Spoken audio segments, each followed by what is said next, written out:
Hey guys, and welcome back to my channel. Today we're going to learn a cool crochet stitch called the block stitch. This stitch is so much fun and is absolutely beautiful when combined with different colors. It's also the featured stitch in my upcoming design, the rainbow baby blanket. So if you're ready, let's get started with this tutorial. To get started with the block stitch, you're going to need two different colors.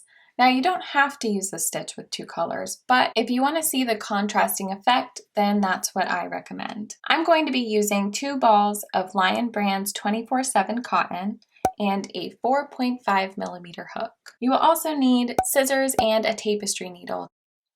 To get started with this tutorial, I'm going to create a chain of 22. Now I'm just creating a small swatch to show you how the block stitch works. But if you're using the stitch to create something larger, like a blanket, then make sure you create your foundation chain in multiples of 3 plus 1. All that means is to chain 3, then continue adding 3 until you reach your desired length. Then just add one more chain at the end. Now to get started with our first row, we're going to single crochet into the second chain from our hook. So this is our first chain and here's our second chain. So single crochet into that second chain, and this is also known as a double crochet in the UK. Now single crochet into the next chain, and you'll have 2 single crochet at the beginning. So now we're going to chain 2, skip 2 chains, and single crochet into the next chain. So this is the 1 chain, 2 chain, and 3rd chain.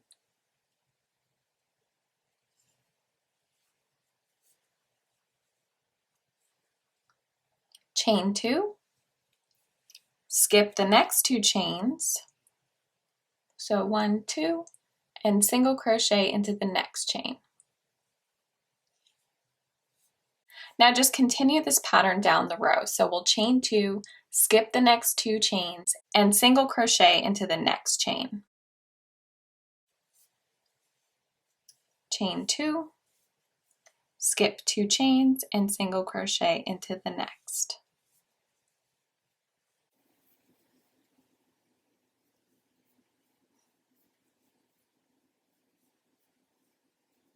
You should end up with 1 more chain at the end of your row, and we're going to single crochet into that last chain. That way you have 2 single crochet at the end and 2 single crochet at the beginning. So this is what your first row should look like.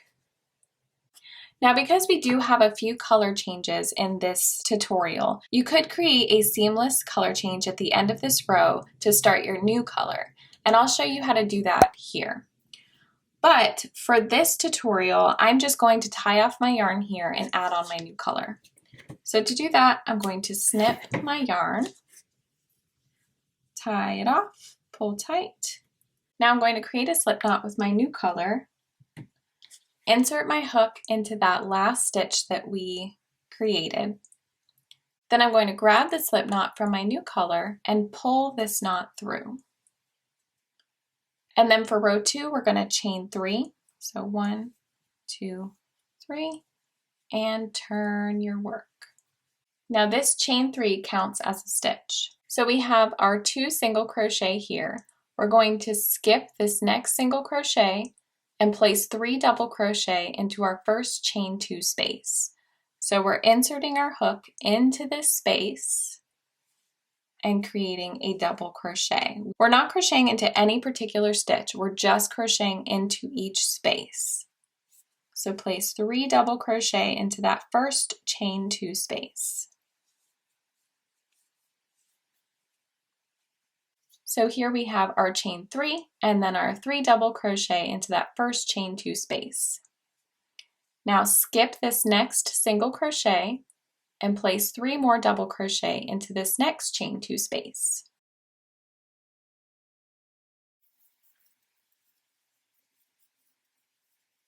Okay, so this is what it starts to look like, and you will be placing 3 double crochet into each chain 2 space down the row.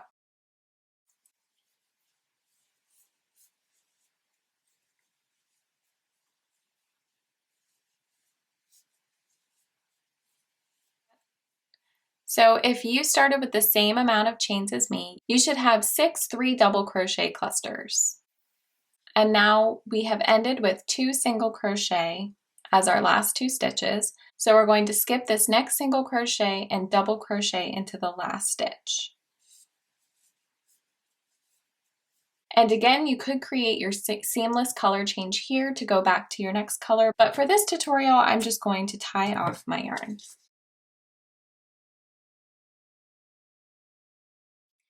Now to start my next row, I'm going to again insert my hook into that last stitch that we created, grab my new yarn, create a slip knot, and grab that slip knot, pull it tight, and then pull it through. So for row 3, we're going to chain 1 and turn our work. We're going to single crochet into that very first stitch there. And then we're going to single crochet in between this double crochet and this first double crochet of the cluster.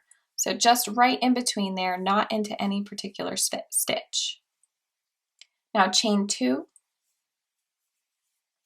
and single crochet in between the next 2 double crochet clusters.